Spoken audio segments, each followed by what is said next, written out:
What up, my freaks? RuinusInsight here with part 8 of my Total War Warhammer 3 modded Skarbrand the Exiled Immortal Empires campaign. So as we saw last time, Henry has fallen and Citra's skull has been taken not once but twice by Skarbrand, and his defeat trait acquired twice as well. And now that Eddie has it, we're definitely going to have to put him to some kind of use, though I have not yet decided which kind, because he has an interesting combination of being a Herald of Khorne, but providing the Mauler trait. I suppose that because Blood-Soaked Champions actually gives us melee defense, whereas with Mortal Lords they give us melee attack instead, we could use some kind of mortal units that have high melee attack, like the Twin Axe Chosen or Chaos Warriors, but lower melee defense and thereby compensate for that. That's probably a decent option. The other possibility would be to make use of Chaos Knights of Khorne with lances. Obviously I don't want to go overboard since it is a demonic lord, and it would be a little bit odd feeling to use an all-mortal army with a demonic lord. But anyway, I'm getting ahead of myself. We last time left off with outside of the Pyramid of Nagash, though there is this little problem of little Hod here, who we should probably knock out. He's raiding our territory to my great annoyance. Why is the AI doing this? Because the AI is stupid. I mean, it's a 1+100 relationship with us, super friendly, but deciding to raid our territory. And it's not like we took Henry this turn, so it's not like he just got stuck in it. So yeah, just gonna have to kill him. Is this worth fighting? On the one hand, we're unlikely to fight Beastmen. On the other hand, this is so weak and pathetic that it's frankly probably not worth the time. It'll distract us longer from the Black Pyramid of Nagash fight and from moving towards fighting dwarfs and lizards out here before moving northward into the mountains. Yeah. Alrighty, you know what? Yeah, let's just auto-resolve you. It'll probably mean not attacking the Black Pyramid of Nagash immediately, but all good. Alright, let's do this. Declare war. Have Skarby kill you as usual. And did I forget to do anything? I don't know. Maybe I did, maybe I didn't. Do this? Huh. Actually, out of curiosity, I just want to see something. With us at war with you, are recruits from Malagor cheaper by virtue of proximity? I don't think so. Wait, why are Bestigors cheaper than Khorngors? That is bizarre, but anyway. They don't appear to be all that much cheaper. At least I don't think. I'm not actually recalling exactly what it was, but maybe they are. Well, I guess if we kill him and it becomes more expensive, we'll find out and know for sure. And if that is indeed the case, what we'll do is when we declare war on the Black Pyramid or on the Sentinels, then we'll build a few extra things. But anyway, you guys move on in. Like so, and like so. Just have a quick little auto-resolve. Like this, and I assume nobody will die. Let's see how much damage we take. I know it's a full stack, but let's face it, it's mostly Gors and Ungors, which stand no chance when we took basically no damage either way. Here we will take the...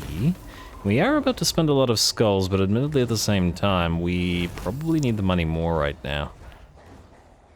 I know it looks like we have a lot, but we're about to actually spend some of that. Oh, hello, Banner of Unholy Victory. Winning melee combat, base weapon damage increase. Does Skarbrand have very high base weapon damage as opposed to... No, he has mostly armor-piercing weapon damage, so this is not as great on him. It would probably actually be good on something like you. Well, actually, you have fairly decent armor-piercing damage.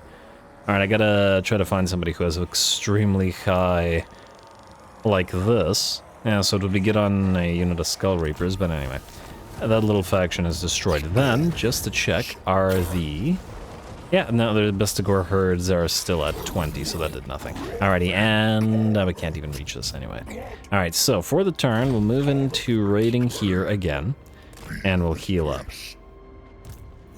And then you can raid as well. I guess both of you can heal in this manner before you attack him next turn.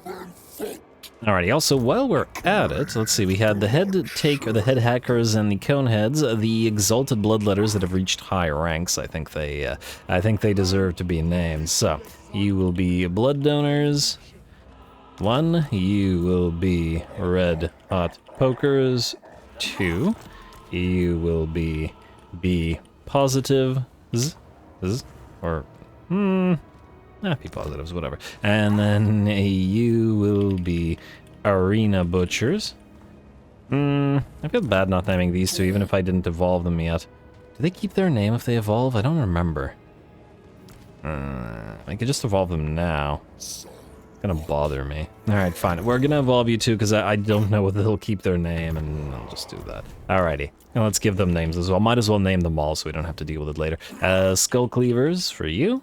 And let's do Skull Letters. Like blood letters, but for skulls.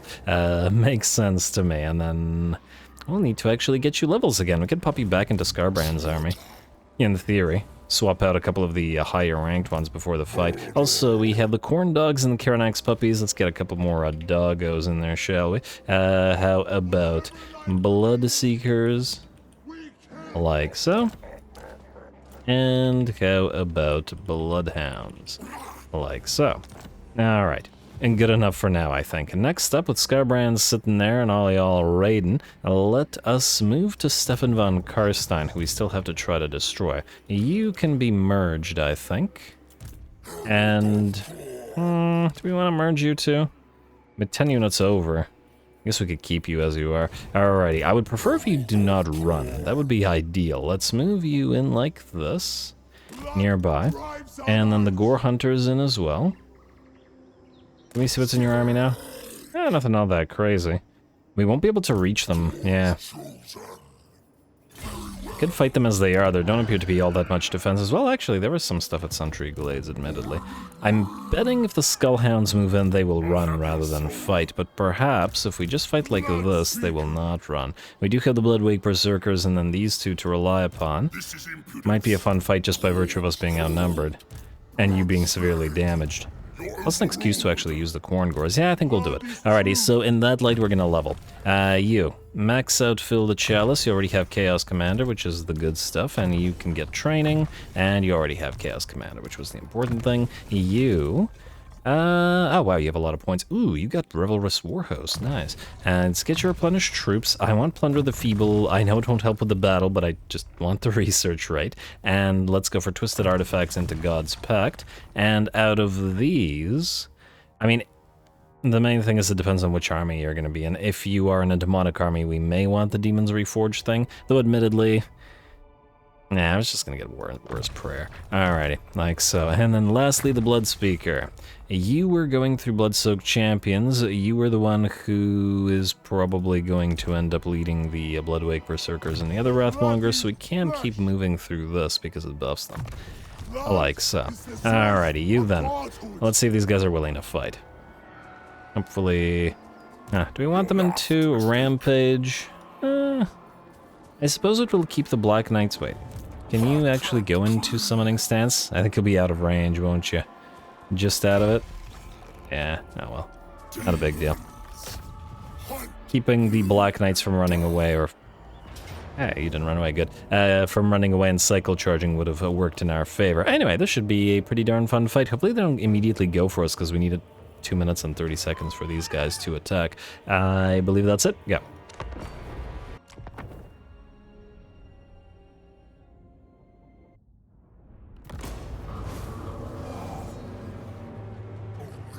Command. Kill all for Khorne. Alright, here we go. I still think it's very silly that the Chaos Spawn, or just any unit that is severely damaged, will rampage at the start of the battle rather than waiting to actually be hit by something. I don't know. It just seems silly to me. But anyway, the enemy arrayed against us isn't super strong, but this is highly likely to be the very last fight against the Drakenhof Conclave, and thusly we should enjoy it as best we can. Anyway, we waited for our reinforcements to arrive, and they're making their way onto the battlefield, but it looks like, just by virtue of them appearing, the AI is sufficiently annoyed to start moving towards us. I wonder why that is the case, because they're on the defensive, they could just wait, but they decided to move on in. Well, good luck to them. This appears to actually be a tremendously bad idea on their part, because our units move onto the battlefield basically beside the trees, and a good, solid portion of the enemy army is made up of Black Knights who will be debuffed under the canopy. But anyway, the enemy will start off by sending those batties at us, and we will bat them out of the sky.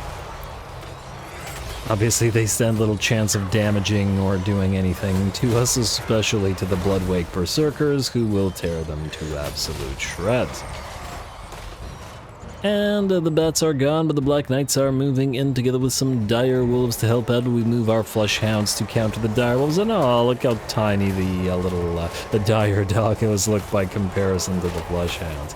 Frankly, even the bloodletters look tiny by comparison to the flesh hounds, but anyway. The first 2 units of the Black Knights, 3 units I should say, the Black Knights have moved on in, led by the Verix Reavers Black Knights with their great weapons.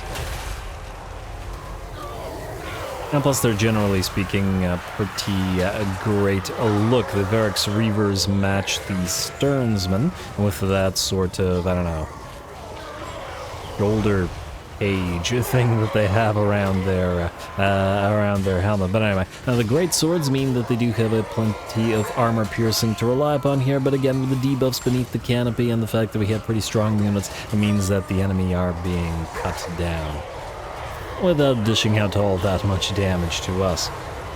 And once again, because of the trees, they're probably not going to do too much in the way of being able to cycle charge us. Our spawn of Khorne doing a little bit of work fighting the Königstein Stalkers here. Good opportunity to see what some of the Chaos spawn actually do spawn things. And attack whatever it is that they're going to encounter here. Blood Shrine is a little bit damaged. At the spawn, we actually want to take damage because every, I want to say 25% or so of their HP, they cause an explosion, and that damages the units around them. Either way, the enemy lord has fallen mobbed by our, well, mob of single entity heroes. And now it's just a matter of time as the remnants of the enemy Black Knights, zombies, Graveguard, what have you, get cut down by our blob of, well, mixed units from all of the Blood Hosts. It does look like this unit of Black Knights is still at full HP and is going to probably smash into this unit of Bloodletters, which was waiting to move on in, and send a couple of them flying, but they're not going to be able to charge on through, and frankly, they have little chance with the Lords moving in, and look at the frickin' size difference compared to the Black Knights. It's kind of insane. Maybe they're a little bit too big now that I look at it, or maybe the Black Knights are too small, I'm not entirely sure. But I like this little band, or this little war band that we have here. And they will cut those knights down, leaving only the mortal units to be run down. And I'm surprised, the Sylvanian crossbows actually fought fairly well in melee against the Chaos Furies of Khorne, who lost all of this HP. These were at full HP, so they lost 55% of their HP fighting the Sylvanian crossbows in melee. I think they started at something like 25 and 30 melee attack and defense, and or maybe it was 30 and 30, and it was more than enough to dish severe damage to the Chaos Furies. Which admittedly are very fragile, but they're supposed to be able to outdamage the enemy. Anyway, decisive victory unsurprisingly.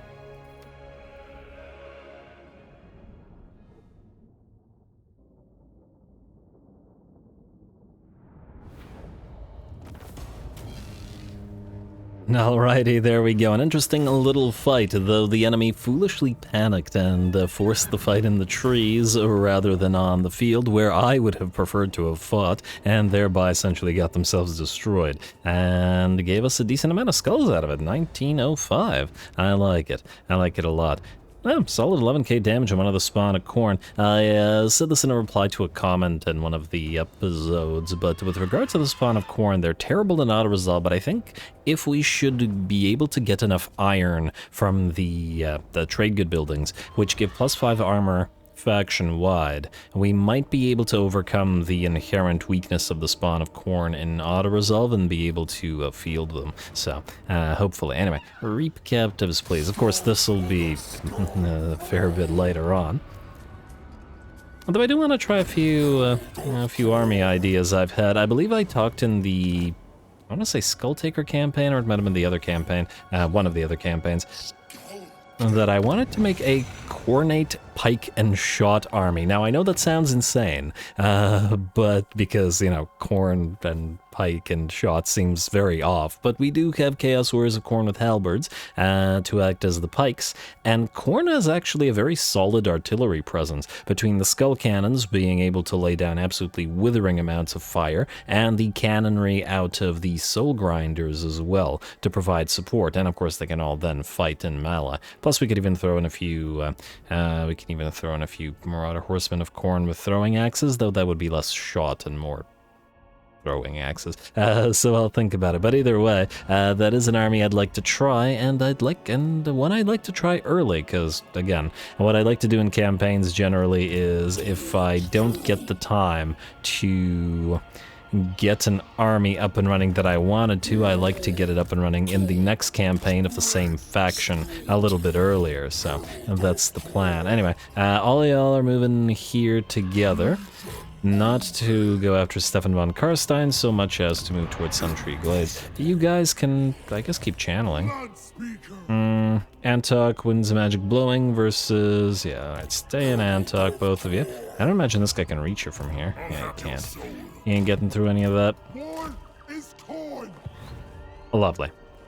And the little amount of attrition shouldn't matter. Now, anybody else we have? The Hounds of Doom. I was going to send you this way, but now it may no longer be necessary. Now, after the Sentinels, what I want to do is, I think, loop back around with Skarby and move towards Karak Zorn.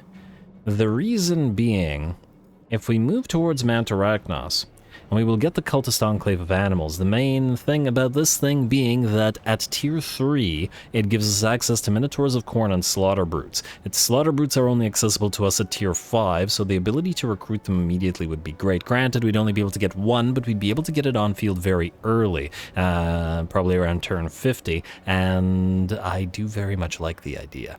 So that's probably what we're going to do. Anyway, if we're going to go this way, there's a decent likelihood that Dwarfen armies will move out of Karagarud, so we'll move the Doom Hounds, rather, back around this way to essentially keep an eye on what's going on at Karagarud and maybe do a little bit of raiding.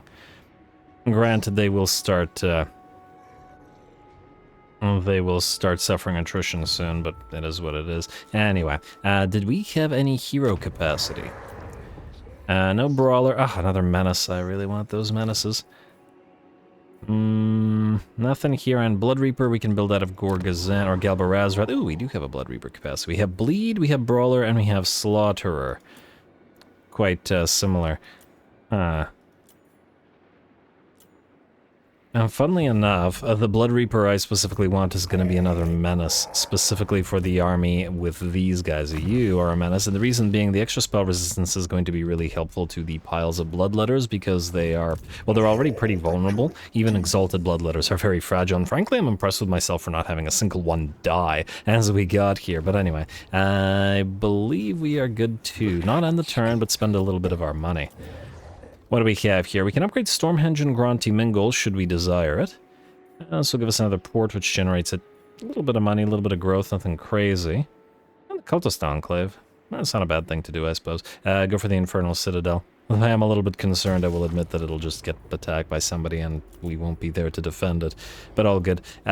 Trophy Chamber here in Agrul Migdal. You will build the Khornate Calefactor, I guess. Although, admittedly, we could just switch you to...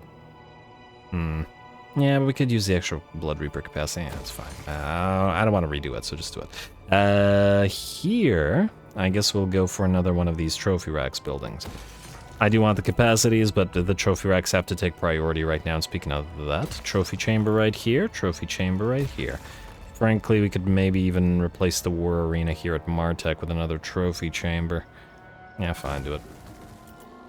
And lastly, the Cracked Land. What do we have here? Pools of Despair. Let's upgrade you to a Dark Bastion. Let's immediately go for the Trophy Racks.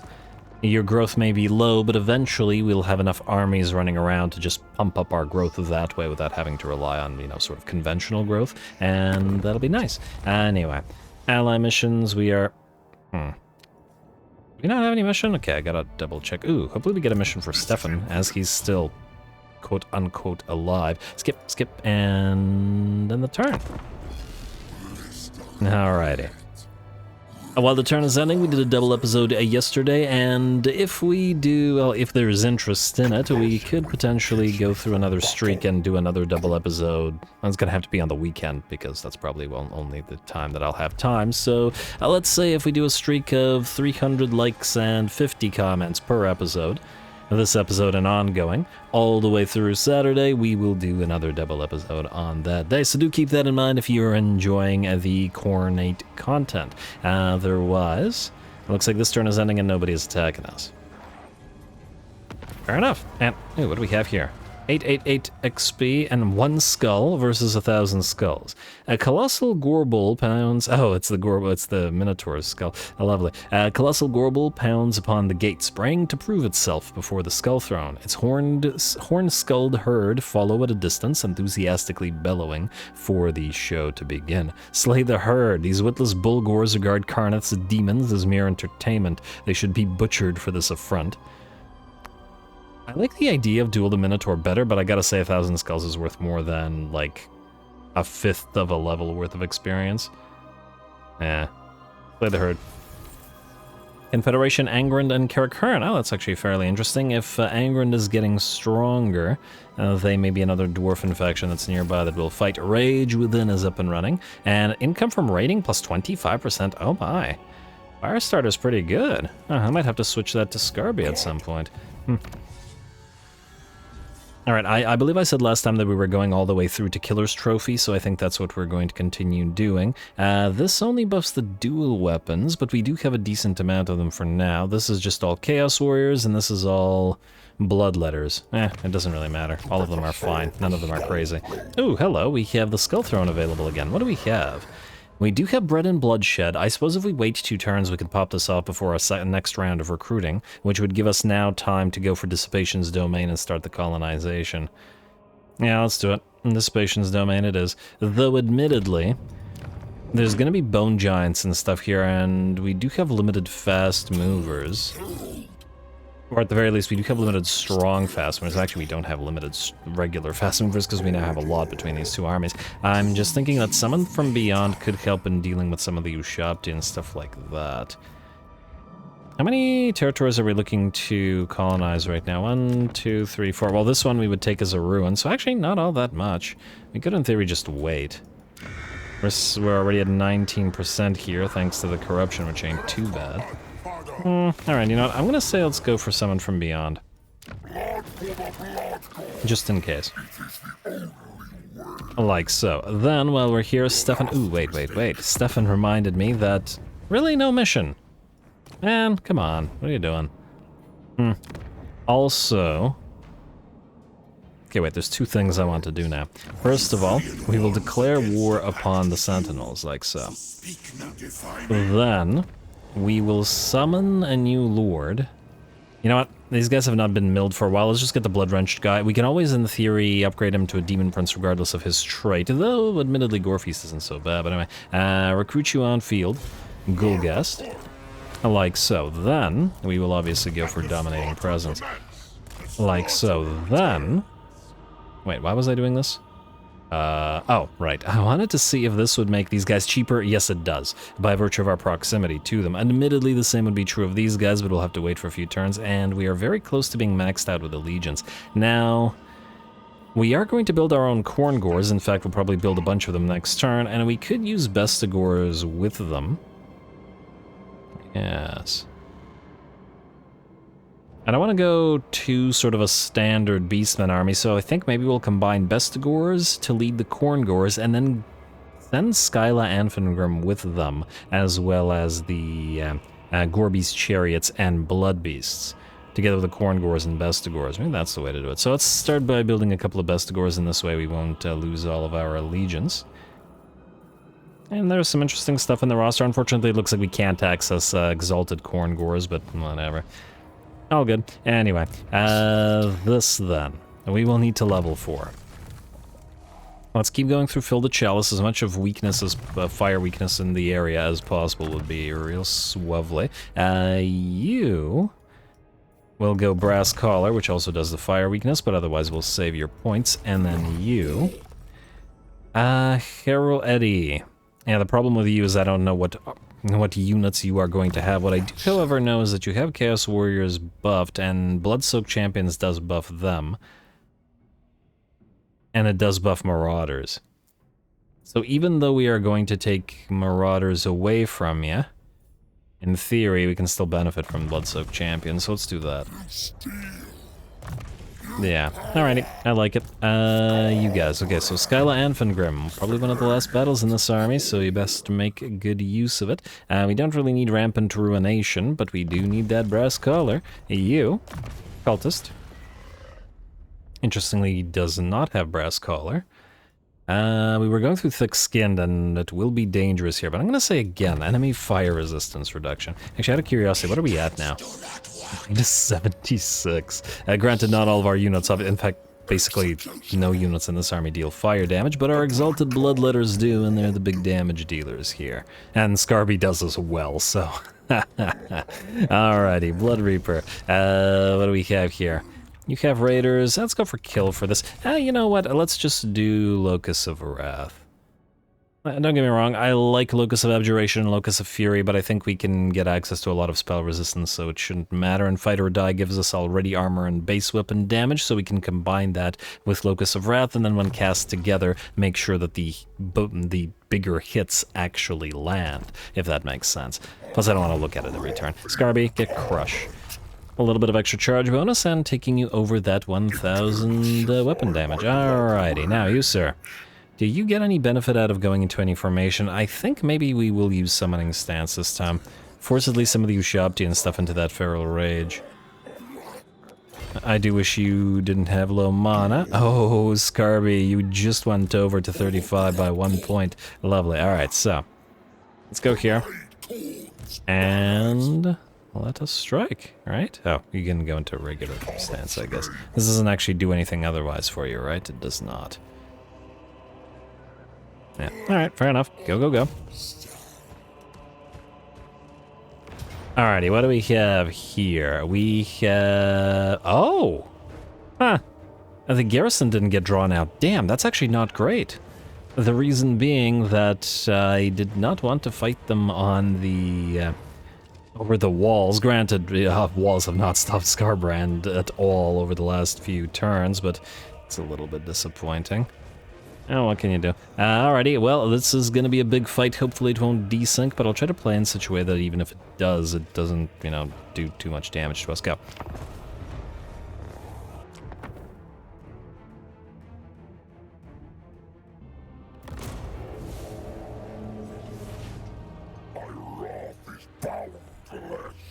Only slaughter can sate it, then more slaughter. Alrighty, here we go. We have not drawn out the enemy garrison, and so we have 4 giant piles of chaff against us with a few elite units, but just generally speaking, more than 10,000 skeleton warriors. We are going to immediately, however, rush towards the first army and close the distance with the enemy lord, who, with a single blow from Skarbrand, suffers 3,400 damage. How did Skarbrand hit him for 3,400 when he only hits for 1.1k weapon strength? Well, once again, that is the fire weakness, making those bonks hit all that much harder. There we go. With that, the second blow delivered and kills off the enemy lord, and we can move to smashing apart those enemy Ushabti, with maybe a little bit of help from Skyla and Fengrim, who moves on in. Alright, we do have a few seconds yet until the reinforcements arrive, about 50 seconds, and I did want to potentially send the Skull Reapers in to help out, but it would take them too long to get here and then back off before the enemy reinforcements are here. And I do want to make sure that we fight partly over on our side of the map for a couple reasons. First, because there will be a Bone Giant and some more Ushabti with Great Bow that make their way onto the battlefield, and we don't want them to be able to fire on us immediately. And two, more importantly, there is, let's say, something of a good benefit to the fact that this is going to be a giant pile of chaff, and that is, we have a quest. we need to acquire 1,000 skulls to get Scar Bloodwrath on the field. And thusly, we are going to make sure that our units of Skull Reapers reap as many skulls as they possibly can from those piles of skeleton warriors. Alright, with the reinforcements here, it's time for Skarbrand and Skyla to back off. Maybe one quick little charge into a few units and maybe turn around and get that fiery breath out of Skarbrand. May as well get some use out of it. This is one of those rare times when we are not in melee, so let's see what this does.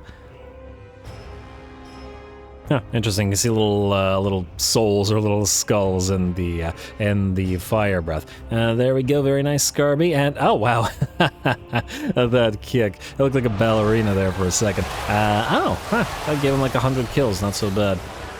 Not so bad at all. Anyway, the call of the SKARAMOR is upon us, and the goal here is to get the kills for the Skull Reapers. Therefore, we're backing off with the rest of the, with our single entities and towards our main army. And besides, we have the other Berserk units, i.e. the Marauders with twin axes, and that are making their way forward as well. Anyway, time for the Skull Reapers to get to work. Plenty of shiny skulls all over the battlefield, and they've come to collect.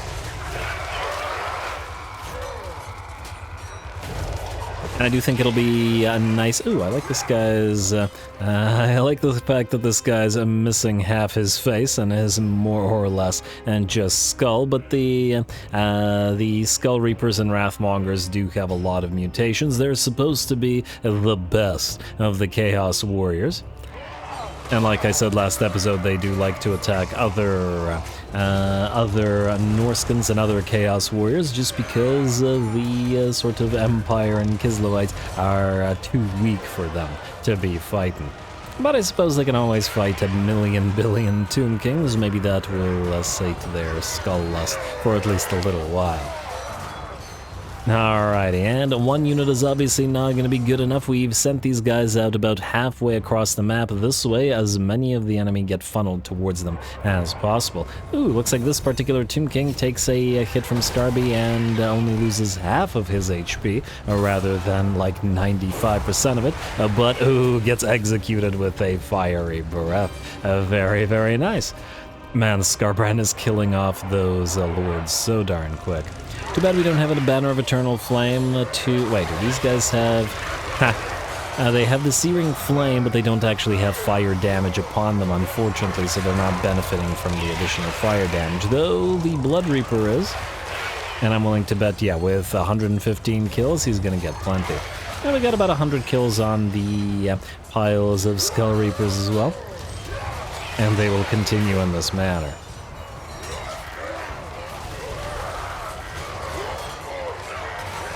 Alright, obviously tactically there isn't much to say about this particular situation, and though I always love a scene like this where a small pile of elite units are completely surrounded by absolutely massive hordes of enemies.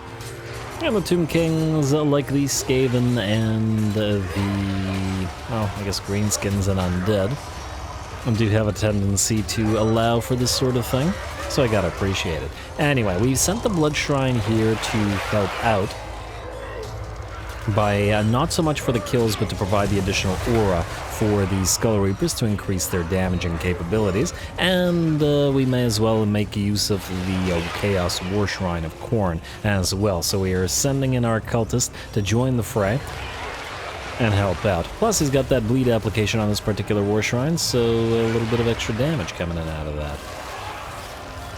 Alright, I do believe Skarbrand is still running around in the enemy back line, probably fighting a little bit now that he's, I'm sure, executed yet another lord.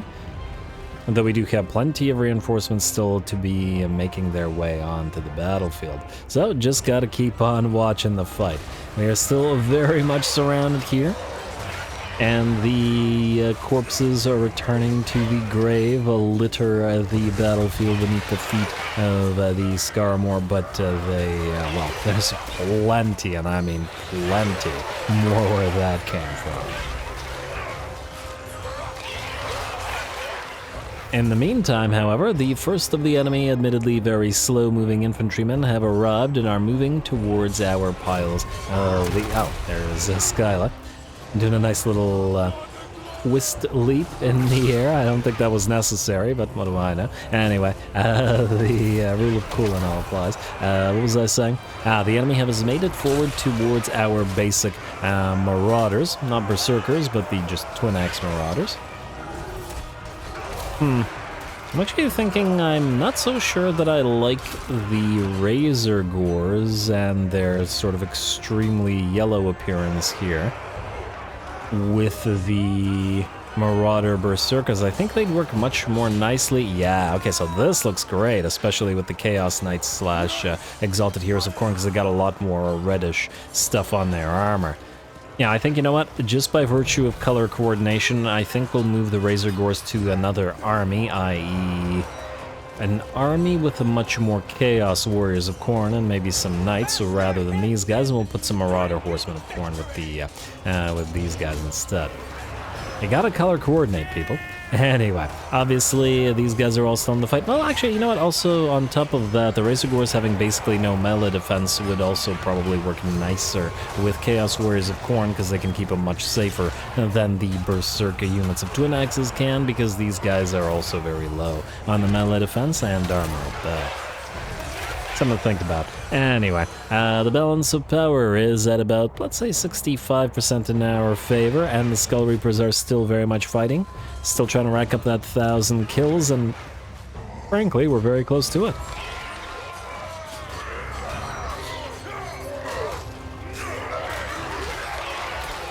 And again, I don't have too much to say about this, minus the fact that it is entertaining. I do wonder how long they could fight like this. Basically until they reach their healing cap, I take it, because the Searing Blades is allowing them to heal. Though they have taken a little bit of damage, admittedly. These guys are down to about 40%, or by about 40% of their HP, 45% actually, and they have not lost any of their models. Their melee defense is once again low, but that's what makes the Skull Reapers glass cannons, quote unquote. Not really all that glass cannon-y, just by virtue of having a low relatively model count, and thus being, you know, not super likely to lose models, but at the same time with the low melee defense, are still susceptible to getting mobbed and slowly worn down over time. Although clearly they're wearing down the enemy much, much more. How are we doing over on this side? Looks like a couple of the Razor Gores have died, and this one's suffering pretty severe damage fighting those spearmen. But unsurprisingly, especially as they are over all the way on the right flank, and generally speaking, the flanks are where it is the most dangerous for units to be. Also, if you're wondering, I decided not to commit to the piles of bloodletters this time around, just because A, it felt kind of unnecessary, and B, might as well preserve their HP in case we need to fight again. Plus, they're at max rank, we may as well rack up a little bit of XP on the piles of new guys. They clearly need the kills much more. How are we doing out here in the meantime? Just two little skirmishes to watch, and yeah, once again, these guys have been absolutely demolishing the enemy against them. Up to 656 kills now, and 651. Very, very solid. And out of curiosity, we're at 484 on the first sun here. Not quite keeping pace, perhaps, with the piles of anti-infantry Skull Reapers, but still doing pretty darn good. We should probably commemorate this occasion and the ludicrous amounts of kills that these guys are getting here with at least one name.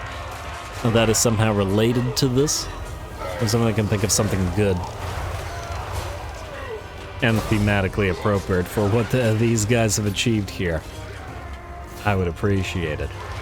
Anyway, bounce power, still hovering around the same 65% in our favor. I think the last of the enemy units have made their way onto the battlefield now, however, which means that the Bone Giant is here together with those who shout you with Great Bone. They do start immediately firing upon Skarbrand, actually making him take some damage. He's got about 600 kills himself and a solid amount of damage dealt, and here he comes to move towards that bone giant. The first blow taking about 40% of its HP. And the second blow... actually the second blow not doing as crazy amount. I suppose he had the charge advantage as well. And down to 30%. Yeah, that bone giant is not lasting long against Skarbrand at all, with the possible exception of if he gets distracted by the piles of enemies around. Come on now. There we go, nice little staggering fire breath, and one more axe blow will... Oh, actually, one more fire breath will, in fact, topple Big Boy. I like that it's toppling sent several of the Ushabti flying. I wasn't expecting that because they're not infantry. Go figure.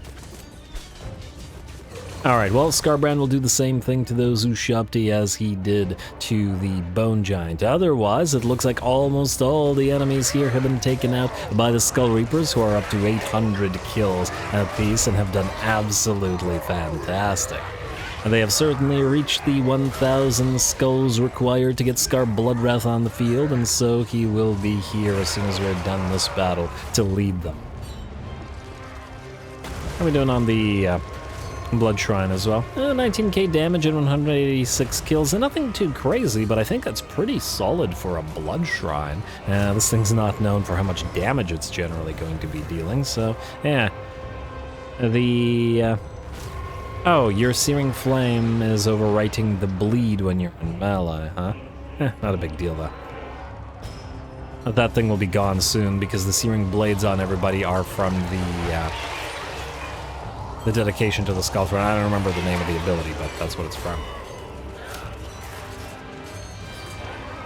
Anyway, the battle is almost done at this point, and I think it's time to start moving our bloodletters to whatever sort of units they can find. The enemy is in pretty bad shape. Lord recently died, weak binding, leadership is almost gone, just a little bit more work. We'll see us destroy the rest.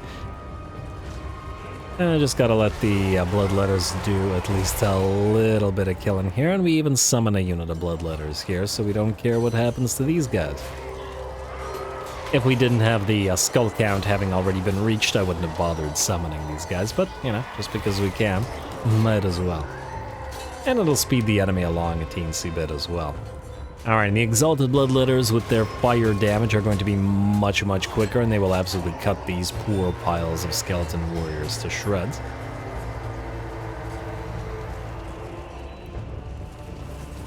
Man, I remember my Orion campaign back in the day. I ended up fighting like a dozen Tomb King armies within the same turn or so, essentially, with Orion. Somewhat accidentally, or at the very least, there was some severe damage to the army just by virtue of the sheer amount of enemies fought. But it was also pretty neat. And that's one of the very nice things about having the Black Pyramid of Nagash just there. It can always find a pretty big fight out of it. And the Wild Riders and Stag Knights moving through the enemy ranks pretty good too. We're obviously not to the point where we have our Skull Crushers and Blood Crushers, or even well, we can probably start getting regular Chaos Knights soon, but anyway. Don't have the elite cavalry available to us, but eventually we will. Anyway, the bounce bow shifts to 100% in our favor, and the enemy begins melting away, and now only a matter of time. Skarbrand's still fighting a few extra forces or a few enemies there, but I think with that, the battle ends by virtue of the... Yeah, well, by virtue of the rest of this battle freezing. Perhaps there were too many units on the map, perhaps there were too many corpses left on the map, I'm not entirely sure, but I suppose it doesn't matter over much. And we'll just look at that. All from these Skull Reapers. Absolutely fantastic.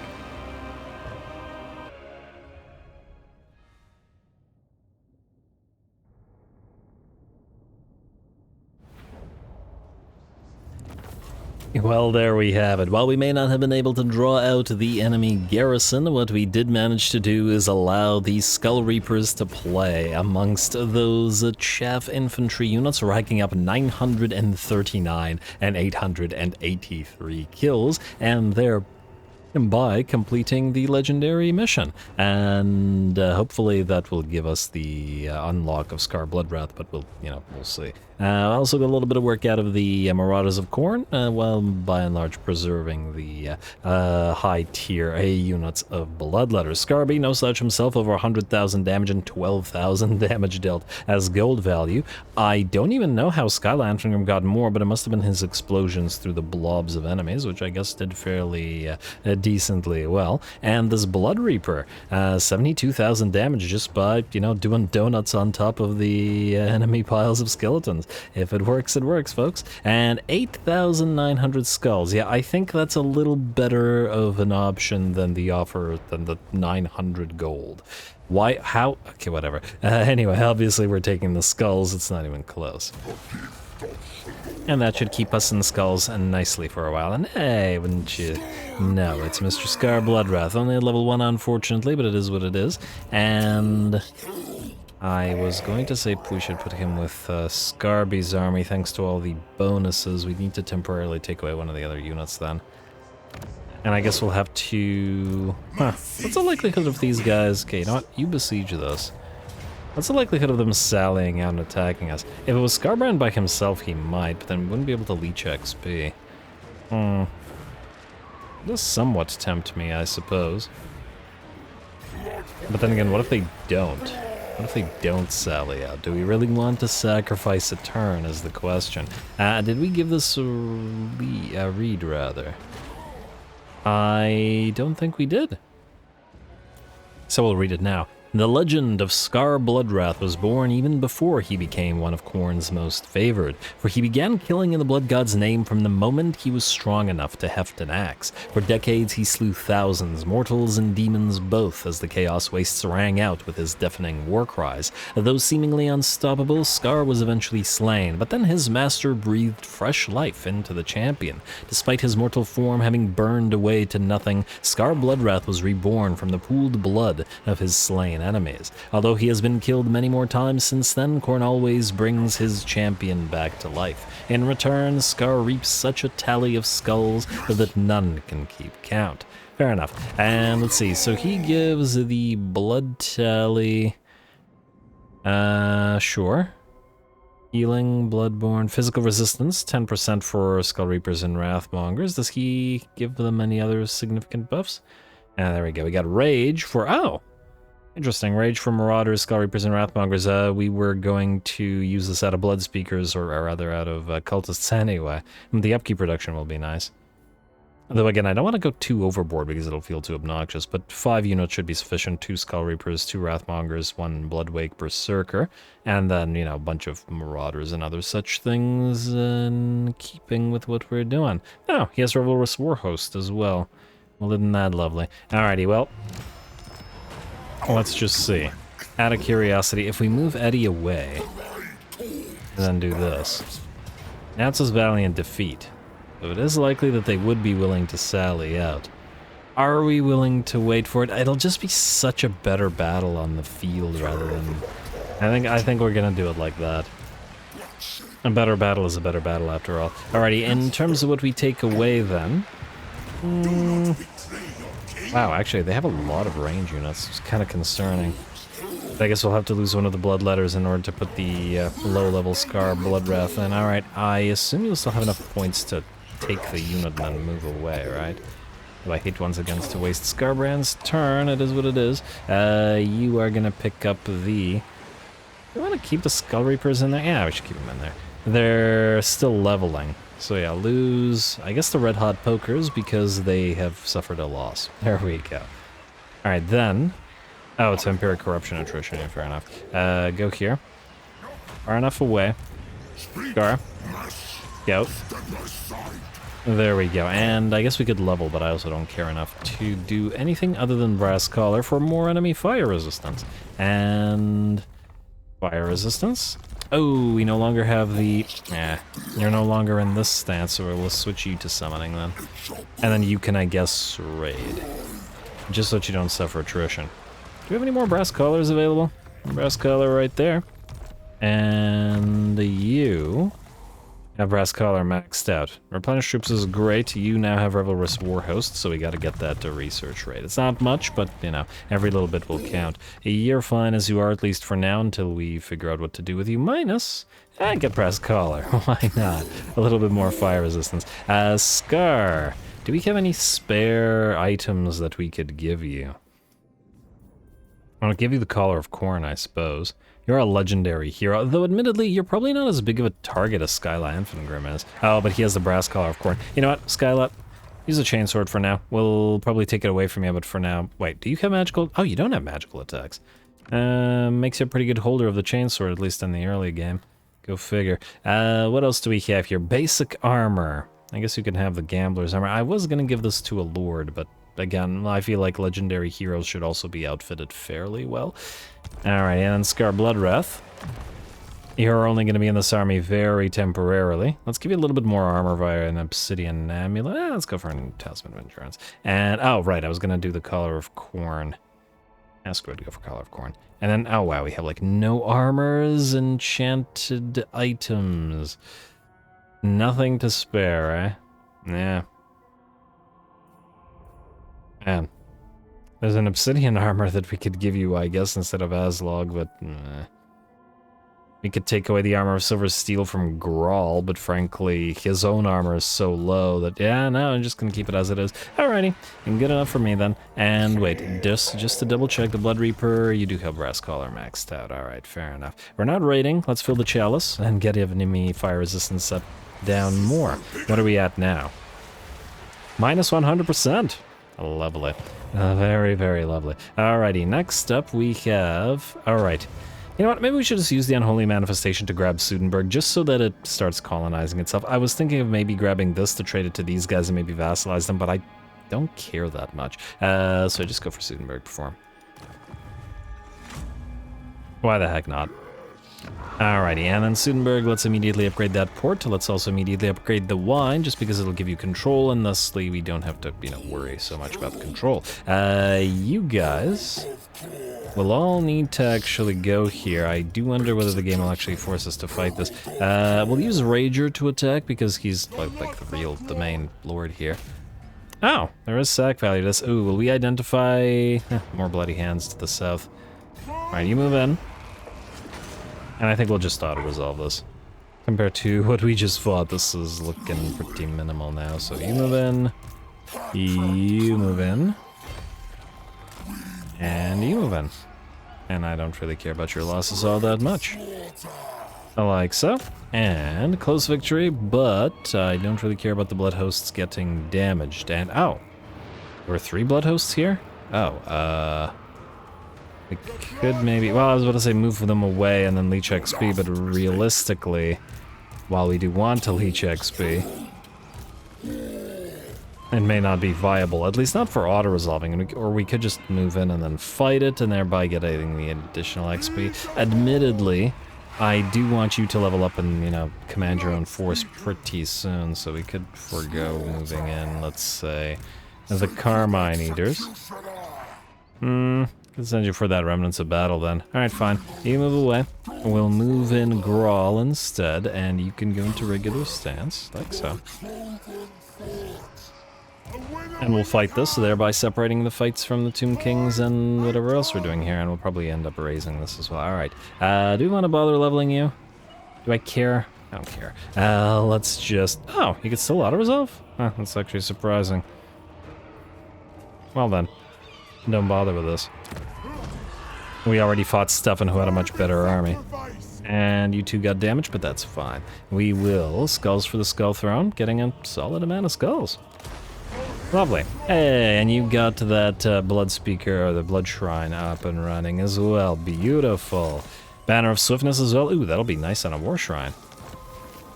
Section Destroy Drakenhof Conclave. There we go. Fantabulous. Now, all you need to do is move north, meet up with Eddie, and you've got your army ready to go, and we can get our next army up and running. Why are you suffering attrition here? Is it just because of vampire corruption? Man, okay, so we'll have to go around it. Alright, go right here. I hate to waste the time, but it is what it is. And then you... Oh, you know what I should have not? I shouldn't have backed you off. because I'm concerned that these two can't protect Grawl, but hopefully they can. Alright, everybody else just stay together. You can get the mana for one more turn. You won't lose your mana, will you, Skarby? No, you will not. Okay.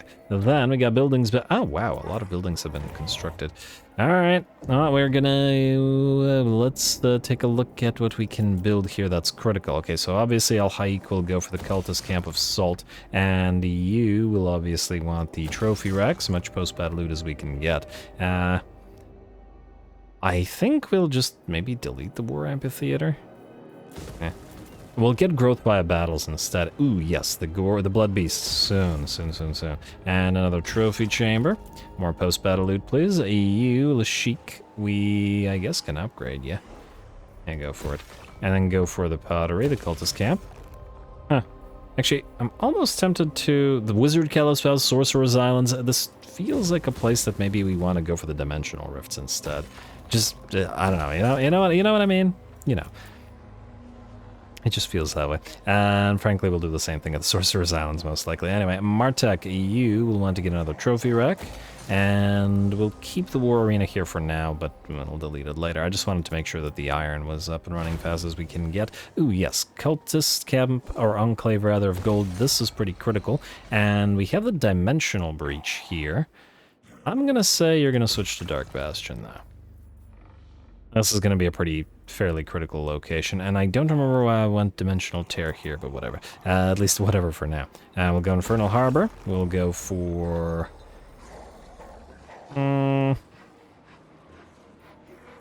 gonna say the trophy rack might be the better pick. It doesn't really matter. And then I'd love to upgrade you two, but I fear that our money situation is not good enough to do so, so we'll not deal with it. Just in case, build some of these. Just in case they don't sell yet. I'm willing to bet they will, but I'm also not willing to risk that they don't. You know what I mean? You know. And Skarby. Gambler's Armor, Potion of Healing. Yeah, I think you're good. Alright, skip. And then the turn.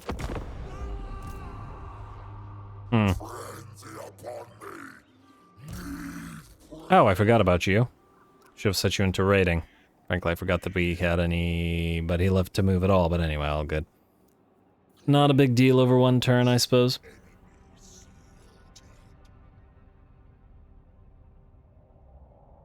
If you were to get a Hydra from the Dark Elves, which Chaos God do you feel it would be most sensible with? Would Khorne like Hydras or would Khorne hate Hydras? They have a lot of skulls on one unit. Do all the skulls of a Hydra count, or does only the one skull of a Hydra count? Khorne should have a Hydra farm where they keep lopping off Hydra heads and then taking their skulls, and thereby farming an infinite amount of skulls.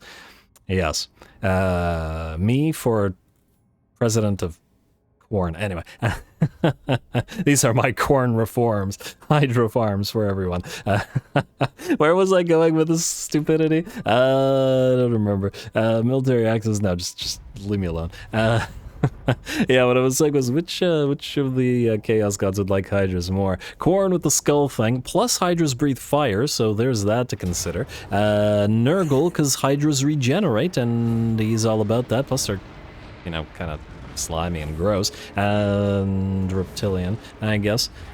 Khorne, as we've discussed, what was it? Tzeentch? I mean, Tzeentch is all about those multiple heads, so, plus the sort of rampant mutation, and if not quite as mutated, Hydra does kind of fit it, and color scheme-wise, probably fits with Tzeentch, and that leaves Slaanesh.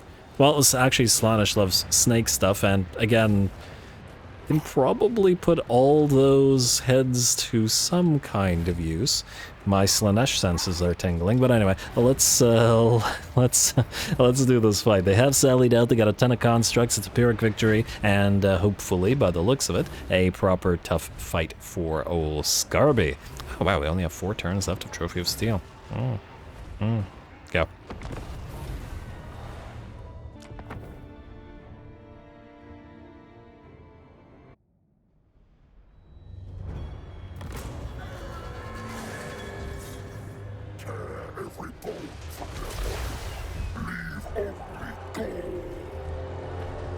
Alrighty, here we go. We've got the garrison, the defenders of these sentinels now against us.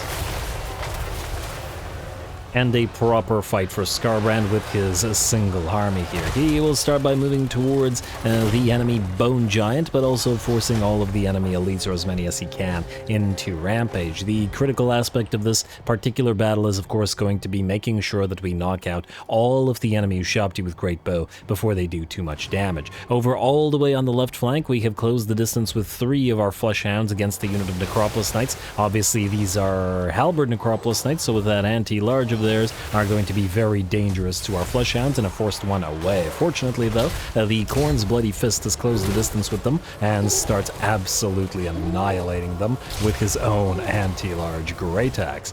In the meantime, the other dogs are making sure to chase down any other Ushabti that they can reach, and the Skyla Anfengrim is attempting to do the same, and just so that they cannot fire, and do something like this. Over on the right flank, this particular unit of Arena Butchers suffered 50% HP and damage due to being concentrated upon by this Ushabti with Great Bow and all of these ranged units, so it is what it is. More Necropolis Knights have closed the distance, but these are also Halberds, and those are not going to help so much against the Hellblades of the Exalted Bloodletters, or against the dual weapons of the Wrathmongers, as they cut the Necropolis Knights down without taking too much damage at all.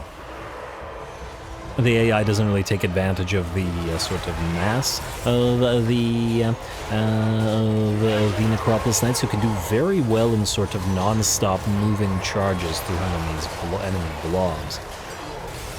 Anyway, the center of the map of true battle has, if not quite begun, is proceeding apace. Ooh, the enemy will hit us with a very nice legionary barrage right through the center of our blob, including hitting the Arena Butchers, which were already pretty severely damaged.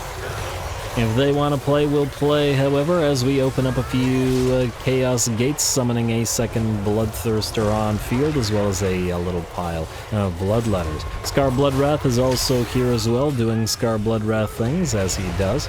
It's kind of hard to spot him beneath all of this. Although not to worry, with him going into his own army relatively soon, we'll be seeing plenty more of him in short order. The Bloodletter summon, or the Bloodthirster summon rather, allows us to close the distance with yet another Ushabti with Great Bow, which will not be able to fire upon us. Otherwise, the battle is going very much our way, about 70% bounce power in our favor, though by the looks of it, there was a minor desync in this one, as these dogs are supposed to be at full health, and yet they're not. So they charged a unit, but there was another unit that wasn't supposed to be here. But oh well.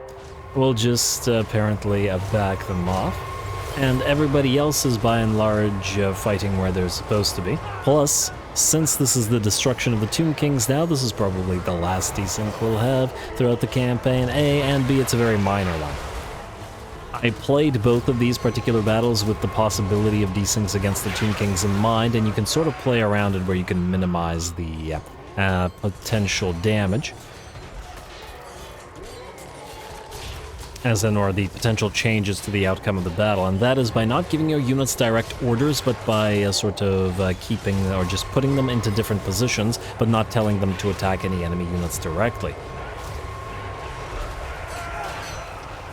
This doesn't take them then out of position of where they're supposed to be, and allows them to fight without, going the wrong place. So it works out reasonably well. And still gives us a very nice cinematic battle here, as I would have hated to miss it. Alright, and the bounce power shifts 100% in our favor, with all of the poor enemy units of Ushabti and just generally ranged units destroyed, and the enemy remaining melee units and don't have a prayer. Just a matter of time now as we run out the clock, and with our flesh counts very close to melting away. Well, actually, they're not really, because, when I played this didn't happen, or with the Flesh Hounds, it didn't take so much damage, and there we go. With that, the last of the enemy units melt, and the battle is once again ours. The Black Pyramid falls, and the last of the Tomb Kings. I suppose Khalida still has one territory remaining, but pretty much the last of the Tomb Kings are done.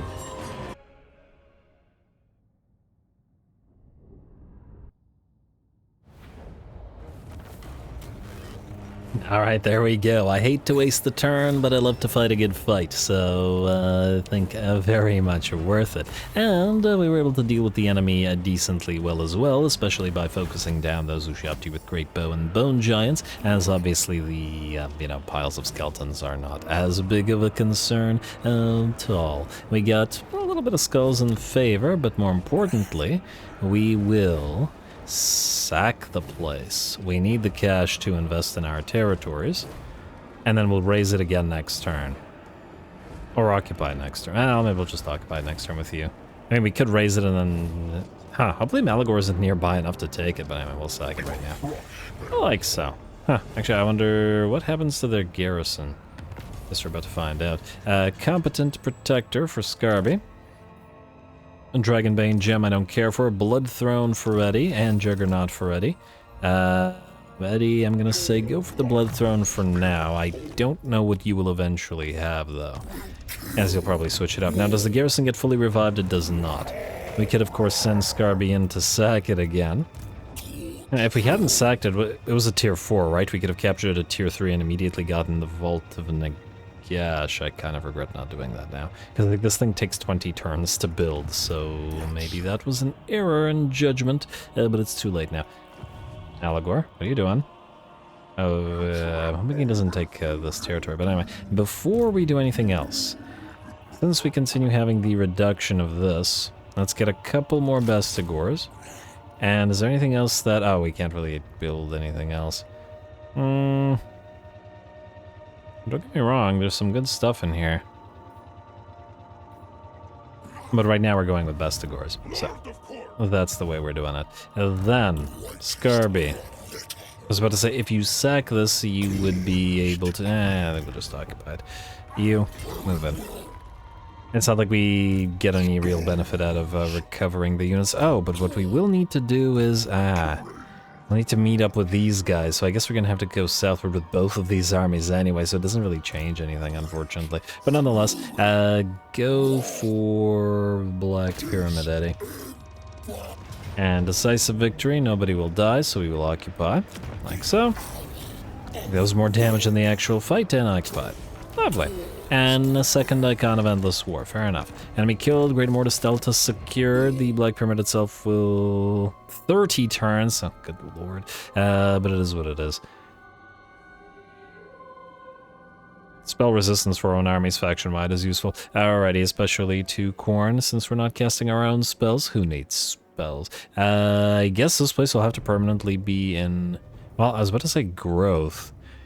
Right now it's going to take a while to de-corruptify the place, so let's put it up to blood tributes for now. This place can be... do we want to do the Chaos Dreadholder or the Dimensional Cascade here? I'm gonna say we'll go for wizard stuff because it has the vault of, yeah. Makes sense. Maybe we can turn it into some kind of big summoning thing for summoning stuff. Yeah, so we need this place to go to tier 3 quickly. In that light, maybe we build a war amphitheater. Still the trophy racks though, and I guess just repair the place. Alrighty, then you can't move, and Skarby, you can move, but... Wait, do we still suffer corruption here? Or attrition here? We do. We need to meet up with all of these armies, which are still on the move. I guess this direction won't suffer you attrition. Alright, so go this way then. And try not to die. Alright, we gotta meet up. Get new armies going. Also, one turn until we can pop this off again? Yes, then we will do Bread and Bloodshed and start recruiting again. Just gotta be careful about bankrupting ourselves. In that light, we will want to not spend any money over the next couple of turns because we need to, retain it. Carmine Eaters, you're gonna go this way. And lastly, Grawl, you're going to go this way. And I guess unfortunately suffer attrition, but whatever. It is what it is. Oh, you know what? Skarby, go into combat trials. You'll suffer a little bit of attrition, but this, well, if you're suffering attrition anyway, you may as well move like this. And gain the mana. Blowing versus calm versus blowing. Okay, yeah. We gotta regain all that nonsense. And then you two. I sent you here just to sort of guard the place. You'll start disappearing soon. You're slightly stronger, but frankly, you're both now damaged enough that you're non-viable, so it doesn't really matter. Go where you don't suffer attrition, and you do the same thing. And keep an eye on all this. I just want to know if the lizards move out this way. Frankly, I'm surprised that they haven't declared war on us, but they've been busy with Khalida, so, you know. It is what it is. Anyway, anybody else need to move? Ah, yes, the Doomhounds. You will raid. Yeah, some decent free cash, and I would like to see what's going on out here. Can't see anybody attacking us as yet. Oh, and this keeps us positive as well. Now, you, do you have any more missions for us? No, you do not, because we are now at peace with everybody, aren't we? You are good. The recruitment will happen next turn. We still need to get that trophy haul out of Karanak, but we're waiting for the first tier 4 that we can get. Ugh, it is taking a while to get Best Boy up and running, but all good. It'll happen eventually.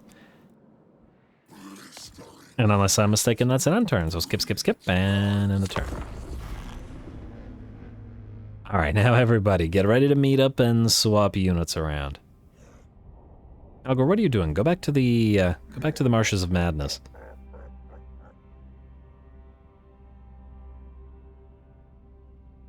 I think we're not yet ready to split off the Bloodletters, meaning we will keep the Bloodletter army with Skarbrand for now, and then split them off once the next set of recruits comes in. Seems like the best way to do it. And dangerous, oh good lord.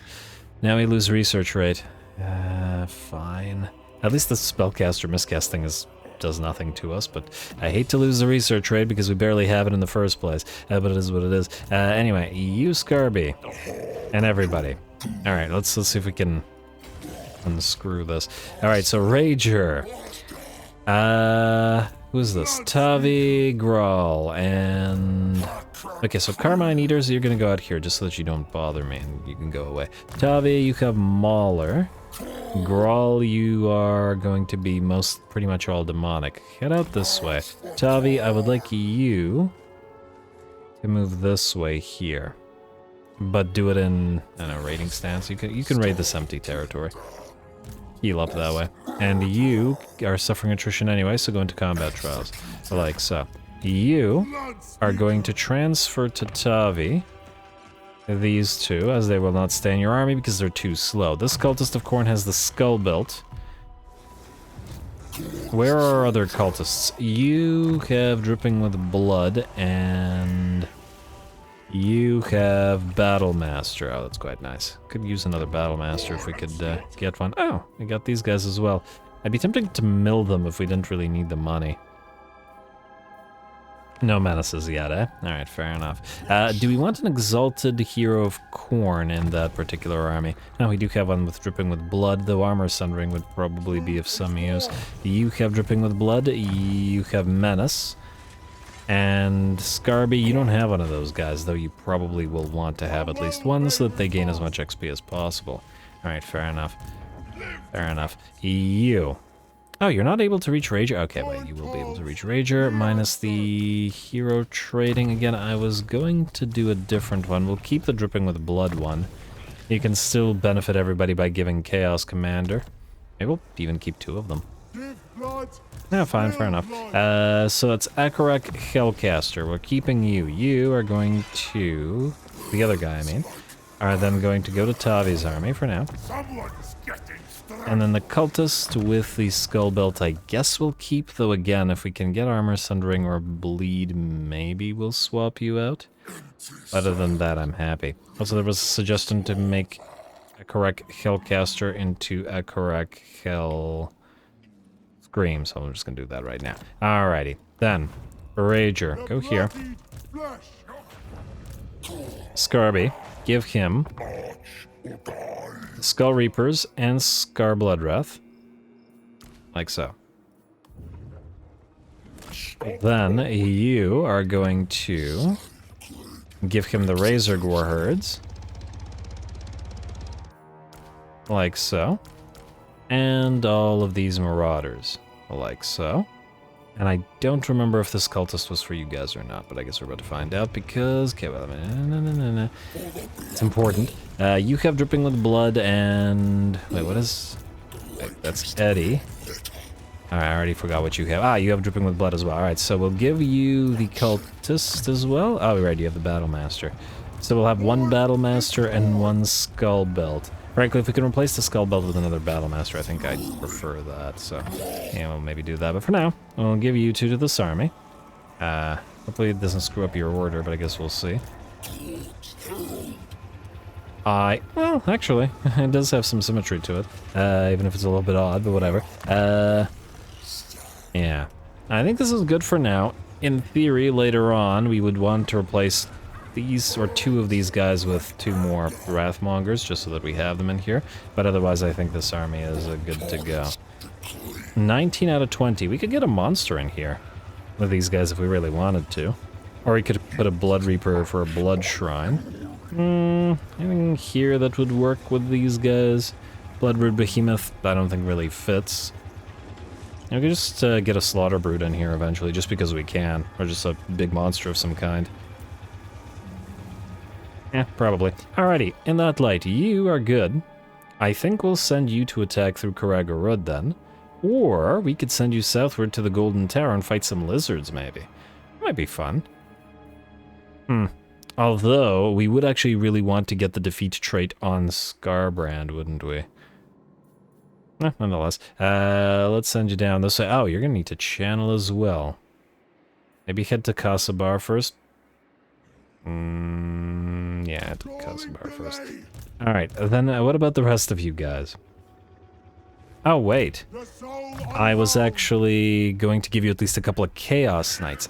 Darn, I forgot about that. Alrighty, so let's give you these two Marauder Horsemen of Khorne. And then we won't have enough room. If we want to get these two replaced, we'd have to lose one of these extra units. Maybe lose one of the Razor Gore herds, just keep it to 3 instead of 4. Just to get a couple of the Chaos, because this guy has the Mauler trait, and yeah. The alternative would be to give another lord, swap it to another lord. What do you have as a trait? Also Mauler. I mean, there was a good reason that we got that. Let's actually check our lords real quick. Violent Killer, and we got a Mauler on the Herald of Khorne, Skull Collector and Pure Hatred, both are kind of meh, and then more Blood Speakers. We got Mauler again, we got Secret Battle again, both of which are fine. We got Banner of Eternal Flame if we wanted to make use of that fire resistance. Or anti-fire resistance and enemy melee attack reduction in theory, but, you know, not a big deal either way. Anyway, Skarby, what do we have extra? You're gonna take back the... Blood Letters, putting you back to 20 out of 20, and they will be transferred, and so will the dogs, eventually. Actually, probably fairly soon. You guys can travel with Skarby until you're ready to split off, and I'll decide what to do with you. Frankly, we might actually want to lose one of the exalted heroes then. Technically speaking, neither one is actually needed in this army. I was just thinking we could counteract the extremely low melee defense of these guys with a little bit of, well, melee defense. You get Melee Defense Edition. This is for Marauders. Yes, yes. So that will help you out a little bit. You still will be fairly fragile, but yeah, the Chaos Commanders would work nicely. Anyway, I'll think about it. Skarby. Oh, you can still move? Oh. Wait, you can if you march stance. Now stay in this. We'll need to channel anyway. Alright, what else do we have? The Skullhounds and Co. You guys are just gonna sit here. In fact, so you both out here, and until you dissipate, we can just have you raid at the Golden Tower. And act as scouts. And the Doomhounds, you're raiding, and this is your purpose, sorry. Next up, we'll go to the Skull Throne and activate Bread and Bloodshed. Like so. For our next upcoming armies. Then, Golgast, we will use you to recruit. First, to start, 2 Gorby's Chariots of Khorne. Then... we could start getting... Oh, you know what? I did want some Khorne Gores, and they're reasonably cheap, so that won't do anything crazy to our... yeah, let's just start on the Khorne Gores. Oh, in fact, you know what? Since the Gorby's Chariots are going to be more expensive, let's do 6 Khorne Gores. We could always delete some Khorne Gores if this is too many. Did I... This is with your recruitment cost reduction. These are still surprisingly expensive. 1,000 gold each to recruit? Huh, go figure. Alright, well, fair enough. And then get 2 Gorby's Chariots. It's going to take 3 turns to recruit it, but I think I'm reasonably happy with that. Ah. Global recruitment capacity +1. Is this not working? Weird. I could have sworn the global recruit capacity was already +1 here. Maybe it isn't. I don't know, but I do need you to recruit, so do keep on recruiting, and then we can make that delivery plus the blood beasts once, okay, next turn, once we can recruit them from Forest Skyla and Fengrim. And I believe that's it, other than the Doomhound. Okay, we don't need to do the Doomhounds, end the turn. And oh wow, I did not look at the time. I believe... Much as I usually hate to end an episode on an administrative note like so, we had some pretty big battles, 2 heroic victories, and such of this particular episode, so I think, yeah, I'm going to have to call this particular episode here. We'll start next episode off then by moving our new army and Skarbrand's army to get ready to fight the dwarfs. And pick up the very lovely defeat trait of them. I love the old Grump Slayer defeat trait, but I'm probably not going to bother farming it, so we'll just go through their territory and destroy them. And then move to fight the last defenders as well, but we will absolutely try to pick up the +10 melee defense from defeating Krokgar on Skarbrand. It's just too nice to have, so I would be remiss not to try to get it, you know? Anyway, more Khorne to come, so stay tuned. Don't forget to leave those likes and comments below, especially the threshold if you're into the whole double episode thing on the weekend at some point. All glory to the algorithm. Wow, 2,000 gold to recruit. All glory to the algorithm. And thanks for watching.